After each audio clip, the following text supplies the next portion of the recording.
Well, thank you everyone for taking time out of your, I'm sure, busy days to be with us today. It's great to have everyone. We're excited to give you this free webinar today. Let me first introduce myself. My name is Steve Hafele, and I am the CEO of GiftWorks. We make smart fundraising software that helps organizations, nonprofit organizations across the country, that is the United States, and around the world. We provide solutions that help you accomplish your mission, and we are privileged today to be able to provide you this webinar. I'm also today by Caitlin Mitchell, who's our marketing and social media coordinator, and she got all these things set up today for us, and so big thanks to her. We do count it a privilege to host today's webinar because ultimately we're not only interested in providing you software and solutions, but also information that can help you build and equip your organization. And really thanks to you for taking time to invest in yourself and in your organization. Today is the third of a three-part webinar series by Brent Hafele entitled Living Out Loud. And the first webinar was entitled Developing Your Story. The second one was Pitching Your Story. And this third one today is entitled Interviewing with Style and Developing Media Partnerships for Impact. And I know personally I'm excited. I know Brent's excited to be able to provide us this information today. When you registered for this webinar, you were asked a really brief question about GiftWorks fundraising software. And for some of you, you may have indicated that you wanted to know more. And if you did, you will be contacted by someone here in the GiftWorks team just to talk to you about GiftWorks fundraising software and solutions. And, so, I mean, ultimately, from our perspective, we want to give you the right solution and the right information so that you can continue to grow in your ability to be good fundraisers. And a few logistical things about today's webinar. There will be a few opportunities to ask questions, and if you can find the question panel inside of GoToWebinar, that is what you can use. If you have questions for Brent, you can put those questions there. I'll be passing those questions off to Brent as we have a couple opportunities, one in the middle of our webinar and another one at the end. So make sure you find that question panel. It's located in the control panel section of GoToWebinar, and you can put any comments or questions there. Another thing is I know people have been asking, even already in the question panel, people asked about the previous webinars if they're available. We will be sending a link out after this webinar, and we're going to send it by email to the email that you registered for this webinar. And we're going to send you not only a recording to today's webinar, but we'll also make sure we include links to previous webinars that you've attended and that we've had with Brent. And so keep an eye out for that. You'll be getting that. I know a number of you will probably be interested in that. If you have not yet downloaded the handout to go today with the handout that goes with Brent's webinar today, we sent out a reminder email yesterday. I think that contains that link. And if you don't have that, just let me know in the question panel, and we can make sure we send you that link.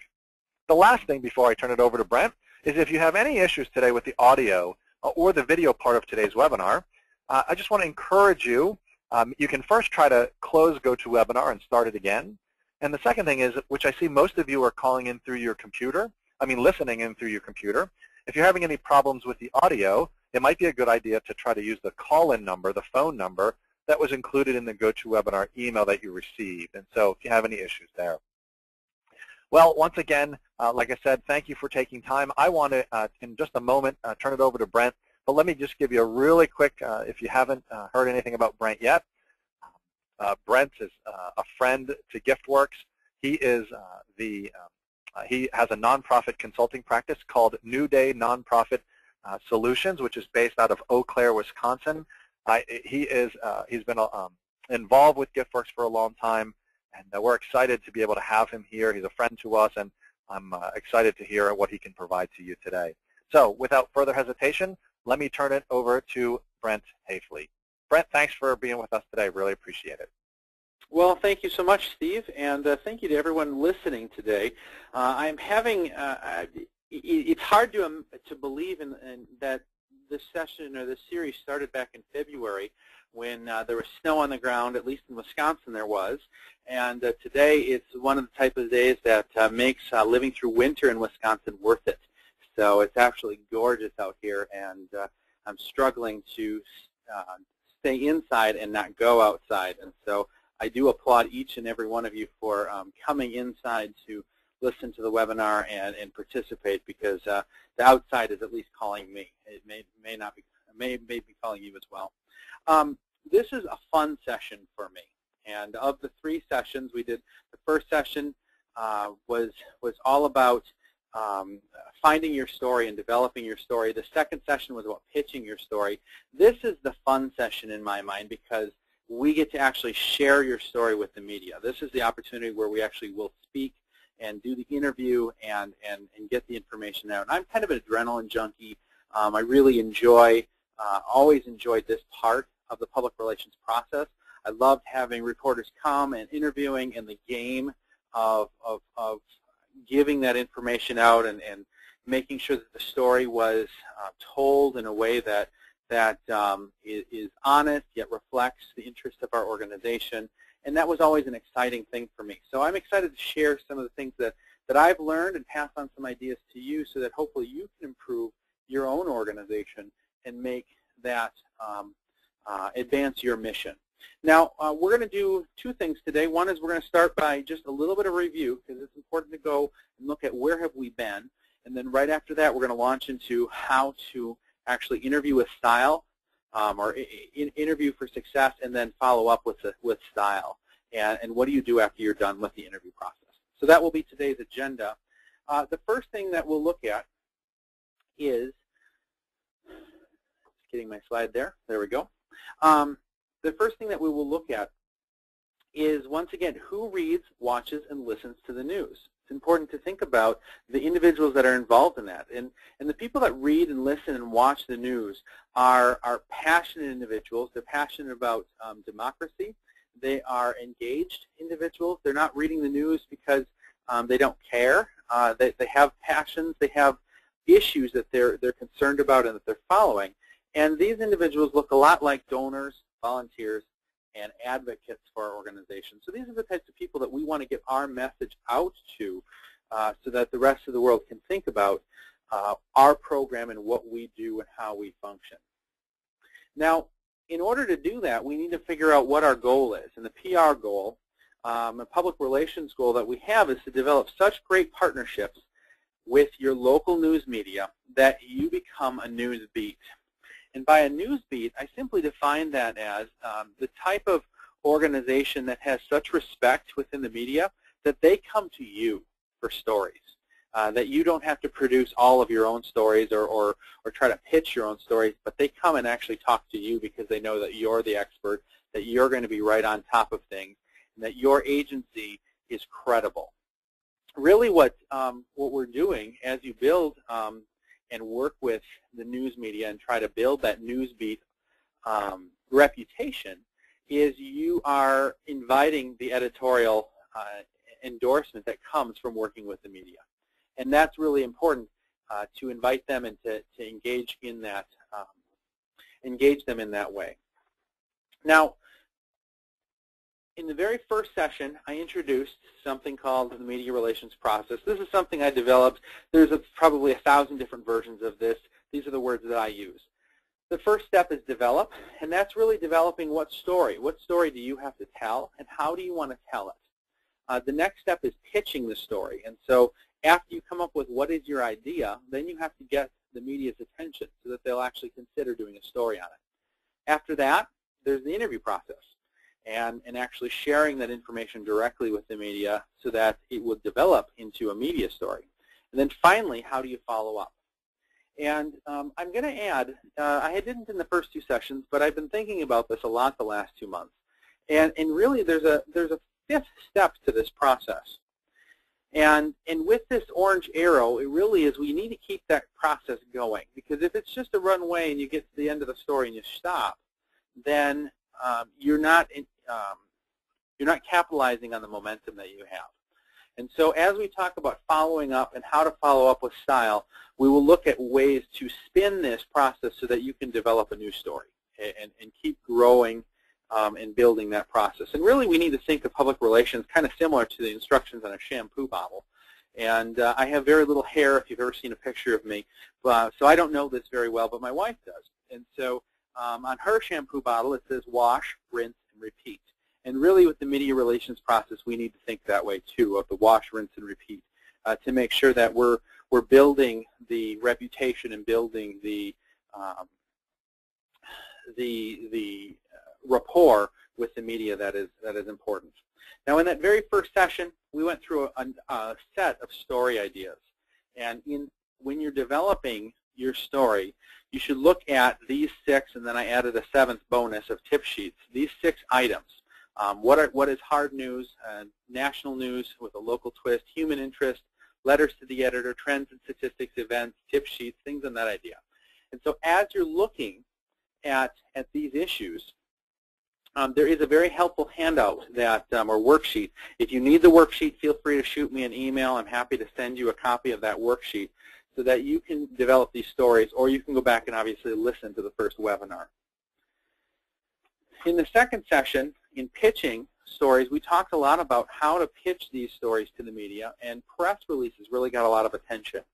And as we walked through the different steps of the press release, one of the things that we really highlighted was that the story should be written in such a way that it is similar to a news story that you would read in the paper that you are trying to pitch the story to, or that it's written in such a way that it's similar to the way a radio story would be read.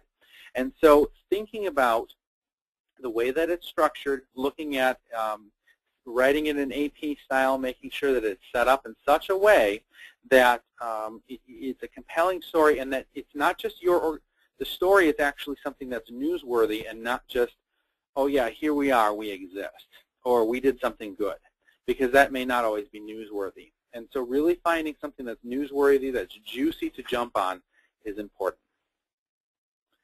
Now, as we move into interview success, the third step in this media relations process, one of the first things that I think is important to ask is, what do reporters need?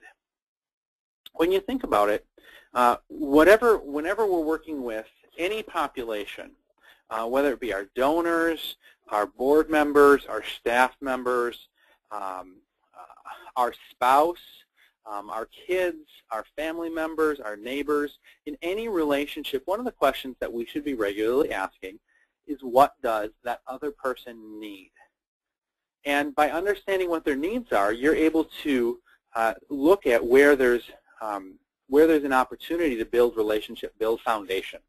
And so let's take a look and think about a little bit about what reporters need. When we look at a reporter's life and really what they deal with and how their life works, first of all, reporters have really short deadlines. Often they are given a story at 10 a.m. In fact, they may not be just given one story. They might be given 4 stories or 3 stories. So they're given 3 stories that they have to go out and collect all of the information, get all the video, get all the sound, or get all the text, take the pictures, get everything edited, write it out, have it all prepped so that it's ready for the 5 o'clock news if it's a TV show, or if it's for the newspaper, that it's ready for their 11 p.m. deadline or whatever it is, so that they can pull all the details together. Very short deadlines. And that means it's really stressful. Those short deadlines also mean that there's just a lot of, there's a great deal of challenge that's involved with this. They also need very accurate stories. And so if there's not an accurate story, that's a problem. And it takes away credibility from their paper. And they don't want to do corrections. They don't want to deal with those issues. And so they really need accuracy. They have lots of distractions. A reporter's life is very busy. It's very easy to be distracted by, I'm working on this story, and then a source calls from another story, and I got to switch gears very quickly and think about what's going on with that story. Reporters are also in a situation where they work a lot of long hours. They're often not paid well, and but yet they have a lot of power. And so the power of their stories, if they make a mistake or if they take a different angle, they can really cause some harm to your organization. At the same time, though, they're not very well respected, or at least treated well in the media. And I read something that I thought was kind of interesting in the New York Times a few weeks ago. There was a story by Kevin Roos, and the title of his story was "Living Like a Millionaire, If Only for a Day." And the story was basically he's a reporter for the Wall Street Journal, and so the story was basically, what would it be like if I, as a reporter for the Wall Street Journal, were to become a billionaire for a day? And so he put on a $45,000 Chapard watch. I don't even know how to pronounce that type of watch, but he put that on. He had a Rolls Royce with a chauffeur pick him up. He took a private jet ride during this day, and it's a really interesting story to see what his life was like. He had an armed guard that was with him to provide him security. But he wrote a paragraph that I think is important to think about when we're looking at reporters. Let me back up a bit. As a reporter who writes about Wall Street, I spend a fair amount of time around extreme wealth, but my face is often pressed up against the gilded window. I've never eaten at Per Se or gone boating on the French Riviera. I live in a pint-sized Brooklyn apartment, rarely take cabs, and feel like sending Time Warner to The Hague every time my cable bill arrives. So these individuals they're working really hard. They have a very stressful job, and often, at least in society's eyes, they don't get a lot of respect. How do we respond to this? Our response really should be something where we're looking at this with the attitude of customer service. And this is how I've always viewed public relations, and I think that's one of the reasons why I had so much success, is that in treating your reporters with respect and giving them a quick turnaround. When they have a question on a story, you respond very quickly. I had a goal of responding to a reporter, at least initially, within an hour of their call, and being ready to do an interview within 2 hours at any time. And so the media agencies in town had my cell phone number, and they would call me on a moment's notice, and my answer was almost always, yes, I would love to help you. So they had quick turnaround. Credibility. I knew my information, and I did a lot of research. I was always prepared, and I always had information ready. And a lot of, I anticipated what are some of the questions. Working for a free clinic during the time when President Obama and the Democrats were working on moving health care reform through Congress, I was always up to date on what are they doing and what's in the bill, what's not in the bill right now, so that I could speak to that and give a local twist. I made sure that all of the information that I had was really easy to access. It was on our website. It was in a media kit. Yeah, there was a lot of other information that was just right there and available. And at the end of the day, I respected them. I took care of them, and I tried to show them as much respect as I could and care for them as much as I could. And those little things make a huge difference in a reporter's mind and in a news agency's mind to come and get you. So one of the first things that you heard me talk about is it's really important when you're getting ready for interviews to be prepared. And kind of the Boy Scout motto thing, looking ahead and saying, how do I get ready? How do I prepare ahead? Now, in your handouts, I have an interview prep sheet, and I have to say I'm very excited about this sheet. This is something new that I produced, and in some ways I wish, in many ways I wish I had this when I was an executive director or a development director, and had this for preparing for media stories. And what this sheet does is on one side, basically it's 2 columns. On one side, it gives you a list of things like what is the story and actually how you're going to summarize the story. What are the top 3 ideas you want to communicate and different aspects of how to prepare for that interview. And really, even if you only have 15 minutes, this prep sheet is something that make a dozen copies of this document and have it ready so that you can just even scribble your basic ideas down while the reporter is driving to your agency to do the interview. Now, it's important to choose a spokesperson when you're preparing for the interview and knowing who that is. In most cases, you're going to have that already designated. It's often the executive director, the development director, or perhaps a public relations officer. Sometimes the board president is the spokesperson as well. That's not as often or as prevalent, but it is a possibility as well. But making sure that that spokesperson is well prepped, and well-versed in what is all going on and is the right voice for the organization, can command that respect and has that authority. In any interview that you prepare for, you really should know what your top 3 ideas that you want to communicate are and how you want to do it.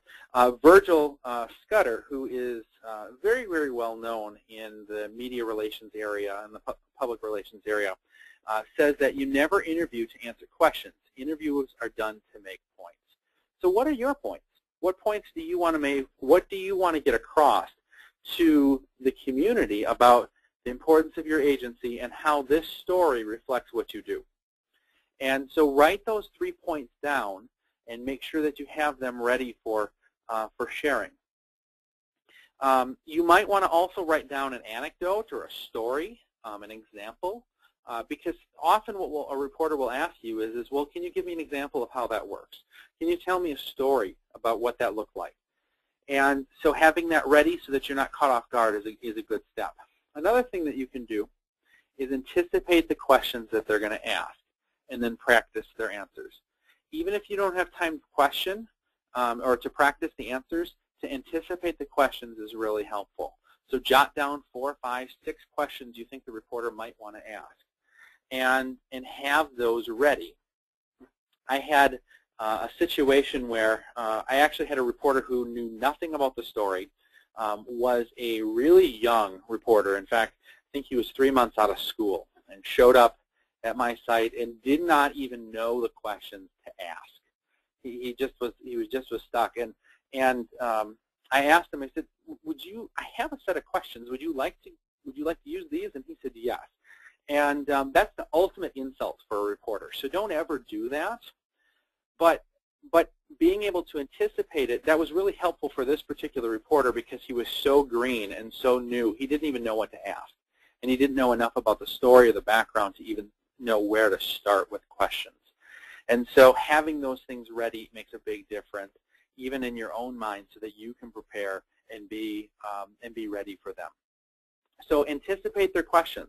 Practice your answers. And on stories where you're doing a press release, you have a lot more time. You have the time to practice. You have the time to prep. And as you get better and better and better at working with the media and doing interviews, your practice time will get shorter and shorter and shorter. So this is something that takes some time. It gets some, you get some repetitions, and you will grow quite a bit there. Now the next step is another handout. The next handout in your, or next tip sheet on your handout is a media kit. And this tip sheet is literally, I don't really need to say much about it other than I want to highlight the importance of it. The tip sheet is written in such a way, it's written on media kits. And what a media kit is it is basically a folder that has a set of information to make the reporter's life a lot easier. And that information that it has things, a backgrounder on your organization, so maybe a 1 to 2 page summary about what your organization does, the last 4 to 5 press releases that you guys have produced, biographies that are key, perhaps some statistics that are important, other story ideas. So it has a set of information to make the reporter's life easier.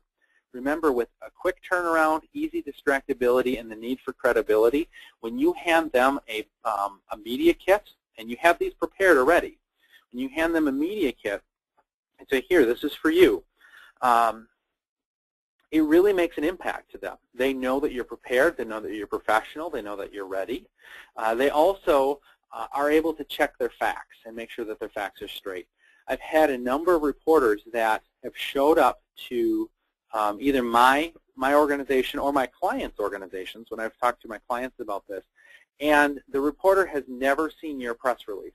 So you write a press release, it goes to either an editor or it goes to a news director, and the news director writes up their own summary of your press release, but never sends off the press release. And so they've never read your release. And so having that all ready for them makes their life a lot easier. And so literally all you need to do is follow the directions in this media kit sheet, and you're good to go. 2 other things that we need to talk about as far as being prepared. What should you wear? What should your dress be like? And so when we're talking about that, it depends on what media you are preparing for. For radio, you should be dressed professionally just to make a nice impression, but it's not as important. When you're working with TV or TV or newspaper, when there's pictures taken, and even in situations with radio, actually, more and more these days they are taking videos. So really, in any situation that you're going, it's really important that you dress appropriately. Now, what does appropriate mean? It depends on who you are and what you're doing. For example, it does not make sense for a zookeeper to show up in a three-piece suit. A pair of khakis and a nice dress polo would be certainly appropriate. But it also doesn't make sense for a foundation executive to show up in a pair of ripped jeans and a t-shirt. And so making sure that whatever you're wearing is appropriate for that program. With that said, here's a couple ideas for you. First of all, be careful about wearing flashy things. So ladies, if you have scarves or other accessories, dangling earrings that really that hit your shoulder and they kind of flop around in that, you don't want to wear that. You want to wear things that are a little bit more conservative, a little bit more subtle. And the reason is that you want the audience to be focusing on you, not on what you're wearing. So wear things that are flattering for you, but not things that really stand out and take more attention than they should, because really you want them to be focusing on you and not look at that scarf. Also should be careful to wear solid clothing. Funky patterns and stripes and plaids and checks really are hard on TV, and they don't look good. And so be very careful with that. Try to wear clothing that is more solid in tones, and that will make you look a lot better. The other thing to think about is beware, especially gentlemen, watch out watch out for wearing white shirts, especially for Caucasian individuals. White shirts, white dress shirts will make you look completely washed out. So you won't have any color in your face, and you'll look cold or sick or something on that idea. And so it's better to wear a blue dress shirt or a green dress shirt or something on that idea, something that actually would help bring a little more color to your face. The other thing that's important to think about as you're prepping is to prep the interview site. Remember, where you're going to do the interview is important. So if the reporter is coming to your organization, you should do a quick run-through to make sure that there's nothing on the walls that you don't want a camera to look at. You want to make sure that you're cleaning up the site so that it's nice and organized, so that whatever it's showing, it's showing a clean, organized environment. You want to think ahead of time. There's something called B-film, and B-film is background film. And so you want to be able to think about B-film sites so that as they have voiceovers, they have pictures that go on the background. And if you watch watch the news tonight, you'll see an example of that on just about any news show, especially anything that's locally produced. Regional and national, sometimes they don't have as much B-film, but they still do have some B footage. And so that background film at a homeless shelter, you might want to show them beds. You might want to show them cooking, the kitchen area, or food that's prepared. In a clinic environment, perhaps medication bottles or patient charts on a pile. Things on that idea are good B-film ideas. Being able to provide that suggestion makes a huge difference. So it's about 2:30 right now, Central Time, 3:30 Eastern Time, and so I think this is a great time to take a couple questions. Steve, do we have any? Yeah, we actually have we have about three. It's the first one says, do many or most reporters prefer an electronic media kit rather than a physical folder? That was from Shannon. Okay, great question. Shannon, I have two answers for you. Number one is virtually everything on your media kit should already be on your website. So that's the first thing, is that hopefully everything in your media kit is in a media relations section or a news section on your website. It's already and available. The second part of the answer, though, is I really believe that it's important that you give them a physical media kit. Here's why. When they are in your presence right there, you can point to it and say, here's the information. Here's the information for that question. Here's the information for this question, and everything's in there. They can take it with them. They don't have to search for it. It's very easy. They can skim it quickly, and everything that you want them to see is in one folder. So I'm really a big fan of have the paper together, have it all ready, and just give it to them. All right. Another question. Well, and someone had just asked, Robin had asked while you were there, is it a good idea to post a media kit on your website? So you just had answered that too. And actually, I'm looking at the other one. Shelley and Robin both asked pretty much the same thing. They said, is it a good idea to post current or past press releases to your organization's website? So I'll say that's slightly different in terms of the media kit, but I assume maybe you can just speak to that for a second. Yeah, you want to have these items on your website. So of course have your press releases up there, and as soon as you release them, post them on your website. Post it also on Facebook and Twitter that you have made an update to your website with the press release, so that those stories are out there. People can read it. Sometimes it's even helpful to send an email out to your donors, especially in important stories, that lets them know that we're just releasing this press release. We wanted you to know before it gets into the news. So those are some things that are good. But yes, in this media age, it does make sense to have it online. So good questions, ladies. Great. Maybe we'll do one more. Maybe we'll do one more before you get back, and then any other ones we'll try to get to a lot of the questions before in our question and answer time at the end of our webinar. But Brad asks, is it good to make friends with a reporter? Does it get you an in with your story? You know, if a friendship comes out of meeting with a reporter, so be it. But I would be cautious in trying to make that happen or somehow artificially manufacturing that, because reporters are savvy on this, and they know if they're being played, and they don't like it. I think that goes against the whole respect thing. If you treat them professionally and you respect them, great. If it's you're sugaring up to them and trying to use friendship as a way to get a story out, they're going to see that, if not right away, sooner than or eventually. And when it does, it's going to burn you in the long term. So I really be professional, be respectful. If something produces, so be it, but I wouldn't seek it. So, and with that, I think we're going to go on to the next step of interview success and looking at how do we actually do the interviews. And so I want to give you a set of general rules that I think for all interviews, and then I have just a few specifics based on the media that you're talking to. The first thing is keep your answers brief. Make sure that they're for a TV interview. You really want your answers to be less than 30 seconds. 20 seconds is even better. So if you're able to speak and get your message out, that's more interesting in interviews when it goes back and forth, and it's a ping pong. It's actually a dialogue. And sometimes you have an interview slot where the story is a minute, or your interview time is a minute and 30 seconds. Well, if you're answering with a minute-long answer, you don't have enough time to go do that ping pong. It doesn't make for as good a TV. And reporters don't like that. So it makes it a lot better to have back and forth, a little bit back and forth. Use the reporter's name. And so you heard me mention Robin in the last when we even answered the questions. And so as the reporter's asking questions, use their name. It's their favorite word in the world, and so that makes it a little bit more conversational.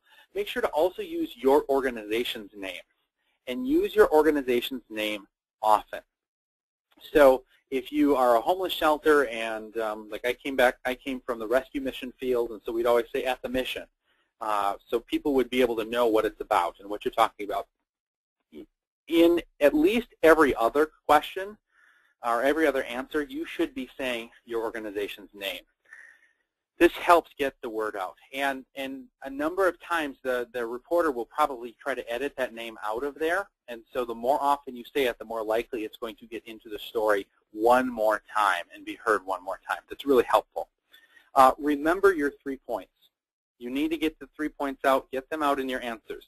And sometimes if a reporter asks you a question and you're really not getting to the 3 points, you might want to say in the middle of that, answer the question briefly and say, what I also wanted to share is, boom, boom, boom.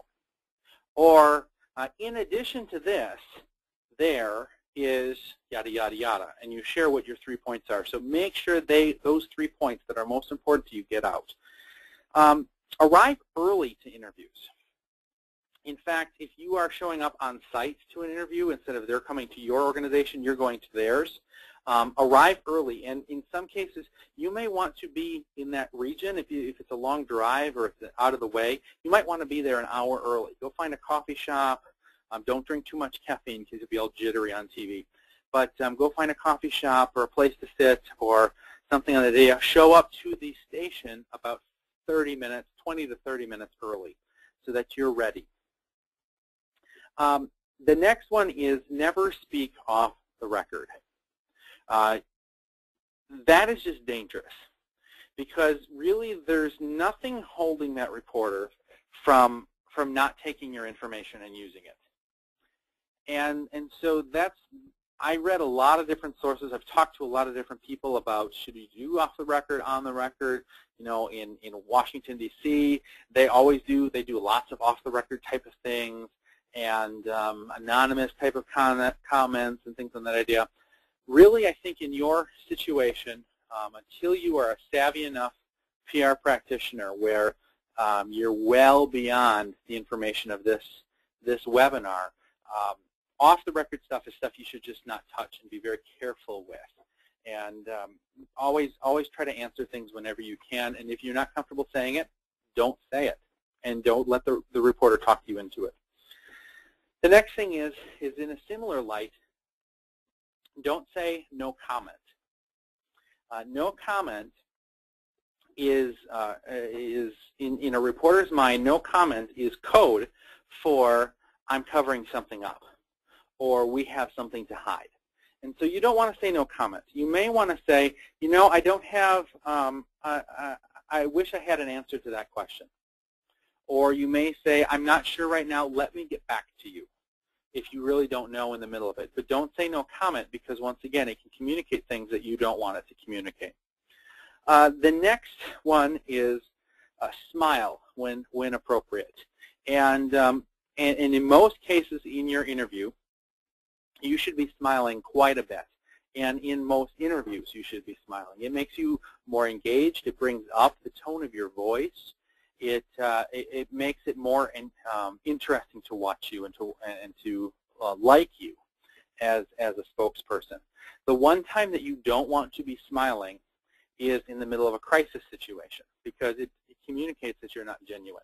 And so if there was a death or an accident or something that you have to speak to as a spokesperson that your organization was involved in, even if it wasn't responsible for, that's not a time to smile. So, but in general, make sure that you smile. Now, it depends on the type of interview. There's some rules and some things that you should think about as you're doing. Based on the type of interview, you adjust your tactics. So the first thing is in a print interview, you can get longer. You can break beyond that 30-second or that 20-second time frame. And it's okay to have an answer that's a minute or 2 minutes long because the reporter is going to take all of your information and jumble it all together into a print one way or the other. If you're on the radio, number one is radio is a great venue to tell stories. So bring lots of really good, engaging stories. Use lots of colorful language. And by colorful, I do not mean swear words. I mean vivid adjectives and words that really bring the story to life in words. And so tell that story. The other thing with radio is sometimes you will do phone interviews to do the radio. And the radio, they'll call you at your workplace, and you'll talk over the phone. When you do that, make sure that you use a landline. And so landline will make the sound as clear as possible. The other thing to think about is stand during the interview. During this webinar, I'm actually standing in my office. I'm not sitting at a chair, just so that I can bring a little bit more energy to this presentation. That's something that you should be doing as well. For TV, when in doubt, one of the biggest problems that I have with TV reporters and questions that I have with TVs is, where do I look? And no one knows where to look. So when in doubt, look at the reporter or the host of the show. Don't look into the camera unless you are instructed to do so. And so you really, the way TV is set up is it's set up, they have multiple camera angles. You don't know what camera is looking at you in many cases, especially in a studio environment anyway. So focus very much on the host or the reporter and just work with them. The other thing in interviews is, once again, remember the B-film footage. So make sure that you're pointing out where B-film goes. And that B-film is that background film that they'll take 10 or 15 seconds of one shot, and they'll just show it in the background while a voice is going over that. The final thing to think about is the story live or is it recorded? And as you're thinking about a live or recorded session, in a live session, obviously, you can't take back something that you said. So you got to be more careful. You got to be more on your toes. In a recorded session, if you say something that just doesn't, what I mean is, okay, so as you're saying that, and if you stumble or you say something that doesn't make sense, just like I just did, what you can do is, well, let's try that again. Can you ask the question again? And just do it over and repeat it. It's totally okay. In fact, the reporter will respect you for saying it again because they'll know that you're a professional by doing it again. If you just stumble on it and keep going and pretend like nothing happened, or if you said something that you didn't mean the right way, that actually reflects poorly on the reporter's work as well. The reporter wants a good story. You want a good story. Share that mutual desire and restate what you had to say. So always be okay in a recorded interview to say, can I repeat that or say that again, because they're going to edit that out. The final thing in the interview itself, I highly recommend give them a 24-hour contact number. So what I would always leave them with is, here's my business card, and I would write my cell phone number on there and my home phone number. And I would say, feel free to call me at any time of the day, even in the middle of the night, if you have any questions that I can help you with this story. I've never gotten a call in the middle of the night, but the reporters knew. I did get some calls at 8 o'clock at night or 7 in the morning or something on that idea, because they have a question that they want to clarify one detail in the story, and it's really important that that story is accurate and right. Again, we got to come back and look at, it's really important that when you go into these interviews that you have this customer service attitude. A lot of people are afraid, or they have this adversarial idea that the reporter is the enemy, the media is the enemy. If you think of the media as your customer, we're going to serve this person, we're going to respect this person and take care of them, then you're going to have a much better relationship and a much better experience, and that will then reflect in the story. So once you've had this fabulous story about your agency, then it is time to follow up. And this is the last step of this media relations process. It is following up with how do you follow up after the story's been published and what it looks like. First thing I like to do, make sure that you have it posted on social media outlets. So certainly get this out on Twitter, get it out on Facebook. If you are also on LinkedIn, or if you can get the story on YouTube or Google Plus it, feel free to do that. Get it on your blogs. So get the story out. When you do get the story out, make sure that the reporter's handle or the reporter's name is in your social media posts, because they will see that and they will appreciate the fact that you referenced them, you linked them, and they will like that. They will be more likely to want to come to you and talk to you about that, and come back and do another story. Remember, this is all about customer service, and so if they see that you're really trying to serve them, they will want to repeat and want to come back to you again. Send a thank you note. This is a little controversial. I've talked to a whole bunch of different PR people about this, and I would say about half are agree with me on this one and half say no. But I'm going to pass it on to you anyway because I believe it. Send a thank you note to your reporters. And I'm a big fan of handwritten thank you notes, But even if it's not a handwritten, you print it out and sign it, or send an email. But I really like the handwritten. I took the time to write you a note and say thank you. And you're not thanking them for doing a good job. You don't want to thank them for the way that they wrote the story, because that may imply that they were not neutral in the way that they wrote the story, that they wrote it to benefit you because they wanted to. But to thank them for coming to actually cover the story, and thanking them for the impact that their story has made on your organization, I think is definitely appropriate. And that's a subtle difference, but it's important.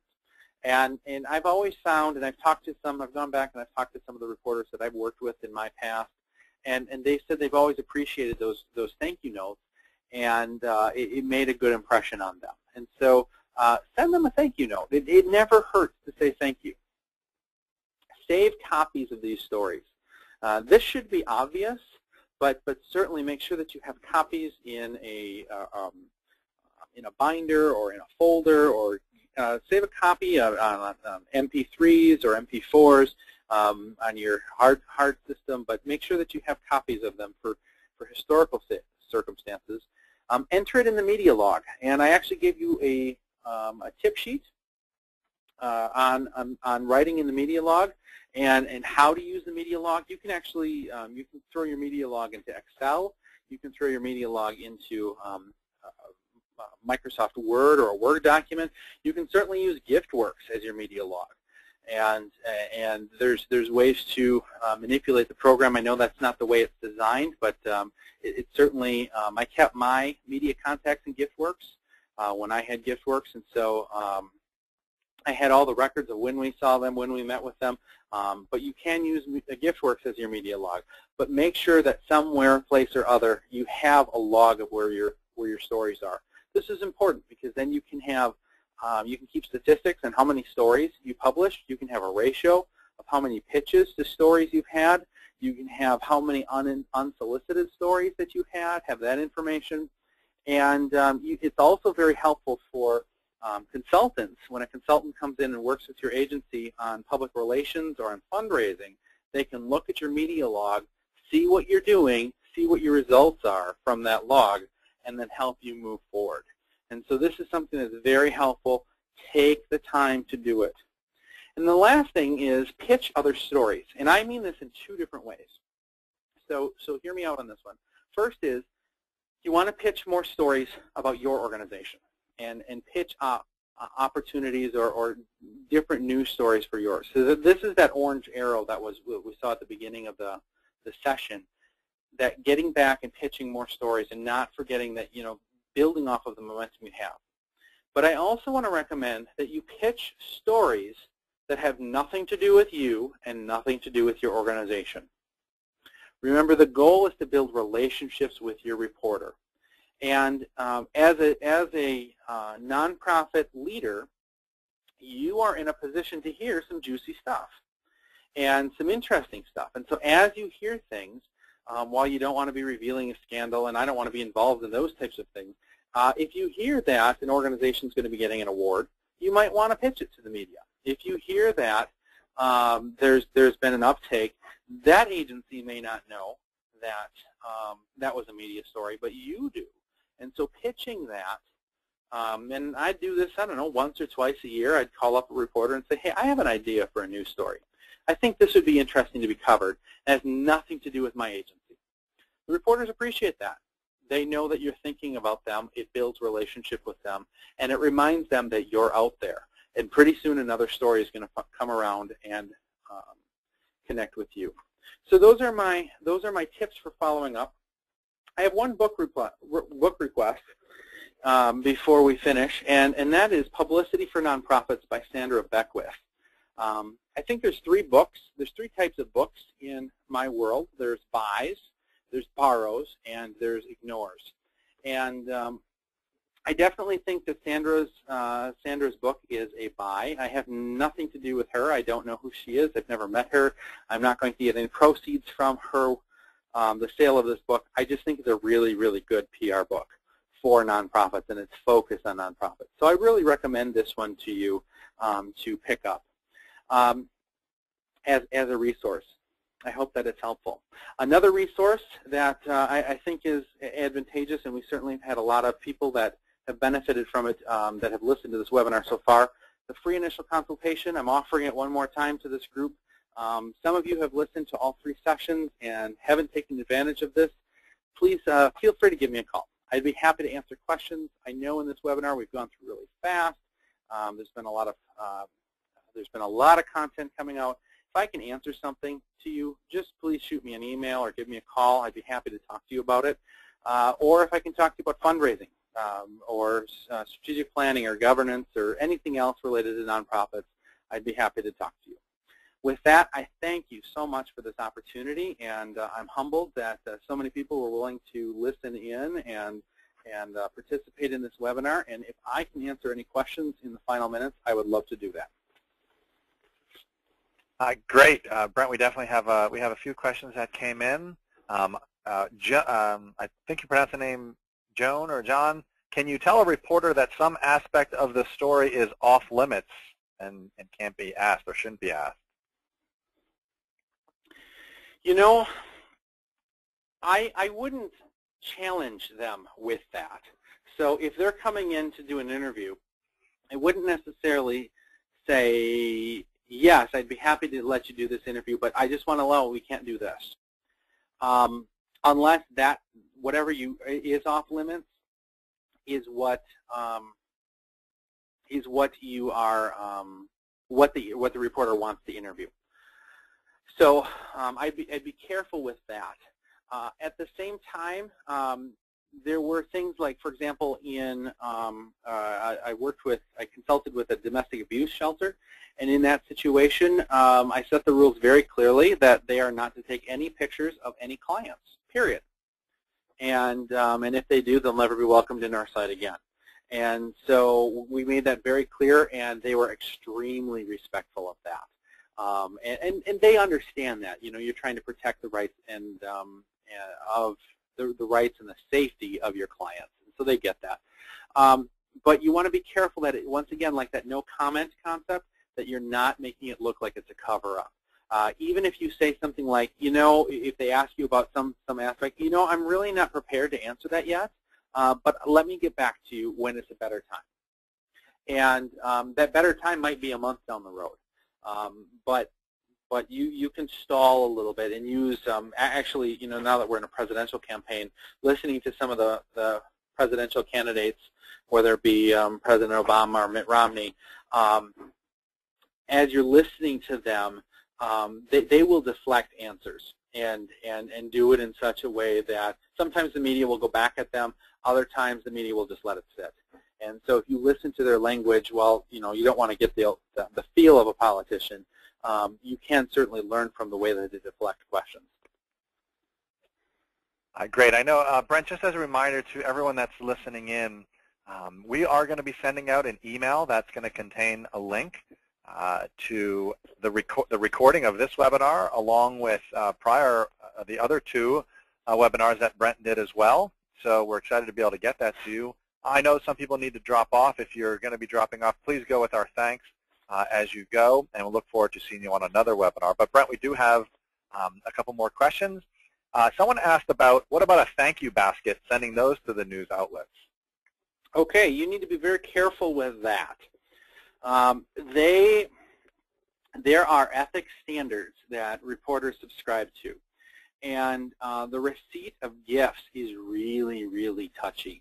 And so, as a general rule, I would advise against using gifts or anything on that idea, especially in relation to a story that was done.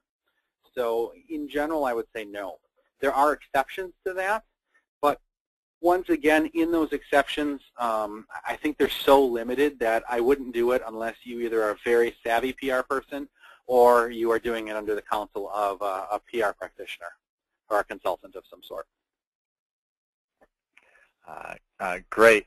Someone had said, do you tailor your press release, this is Carol asked, do you tailor your press release to the publication media, or can one size fit all? Carol, you are brilliant. Great question. In general, if you have the time, it's best to tailor. But I live in the real world and know that in most situations, it's not practical to tailor. And so when you go to Home Depot or you go to Best Buy or you go to one of those types of stores where they show you good, better, and best, the best thing to do is to tailor it so that everyone gets their own one. But you certainly can do the better option and have it be standardized for each, and that's what you'll do in most situations. So in certain situations where you really want a certain publication or certain agency to cover your story, you might want to tailor it. You might want to write a really nice letter to them or write a nice note or email or give a personal call as a follow-up. So those personal touches make a big difference. Good question, Carol. Great. So a couple questions that came in where I'm trying to kind of combine a few of them, but basically say, how do you control when you don't want reporters to release a story until a certain time? Is there any way that you can control that, or, you know, provide guidance, forced guidance, things like that? Sure. There's two ways to control this. The first is don't release the story. So that's the first thing that you can do, is or don't release all of the information until you want all the information out, because you need to remember that once you release the information, you don't have control of that information anymore. They say about writing, and I forget the exact quote, but when you write, as soon as it hits the page, it's no longer yours. The world has the ability to interpret it and do whatever they want with it. So the same is true with news stories. And so if you get a release out, or if you say something, or if you share information, once it's out, it's out. You can, and this is the second part of it, you can do what's called an embargo. Or you can say on your press release, embargo, and then the date, or you can say for release on this date. In general, news agencies will respect your preference. But please know it is a preference. As soon as that information is on their desk, they can go with it, and sometimes they will, depending on how competitive the media market is. So if they can get a one-up an agency, they may just do it. So this is one of those that's about the only sure way to make sure that you don't get the story out, is to hold back the information. Great. And I think just a couple more. I know some people had, and I think some of these people may not have been able to attend some of the previous ones, but someone said, how can you get an initial media contact list, emails, et cetera, for press releases? How can you get it started? A couple of people asked something along those lines. Initial media contact list, we talked about that a little bit in the last session. But so one thing is I'd recommend going back to the session for more information. The way to do that, though, as a short answer, is go to the media's, go to whatever media you want to target. So if it's a newspaper, actually get the newspaper. Often what you'll find is at the end of the story or at the beginning of the story, the reporter's email address is in there. And so the reporter that you're targeting, say you're a health agency, you want to target the health reporter, or you're an education agency, you want to target the education reporter. So you send the email to that specific person to get the press release out. On usually the second page of any newspaper, or one of the first few pages, certainly after the index in a magazine, there will be information on how to contact the agency. You go to any website for just about any media agency, and they'll have a news tip line or a news access line of some sort. So those are a few ways to get that. And once again, I recommend that's a great project to send a volunteer or a student or an intern to go out and get that information for you. Excellent. And why don't we do one more if we could, and that will be, someone had said, how do I invite the media to an announcement of a substantial donation? Now, Deb had asked that, and really, I know other people have asked similar things about just inviting media and things like that. Sure. A lot of that, your answer goes back to the second session on pitching stories And so that's a key thing to think about. So go back to that and listen to the press release stuff and how to set all of that up. What I find is too many agencies try to pull the whole press conference thing too often, and so it needs to be a really, really big story to do a press conference. And by big donation, I want to hear a monumental donation if you're going to do a press conference for that, and something that's really a game changer to do a press conference and invite them to come as a group.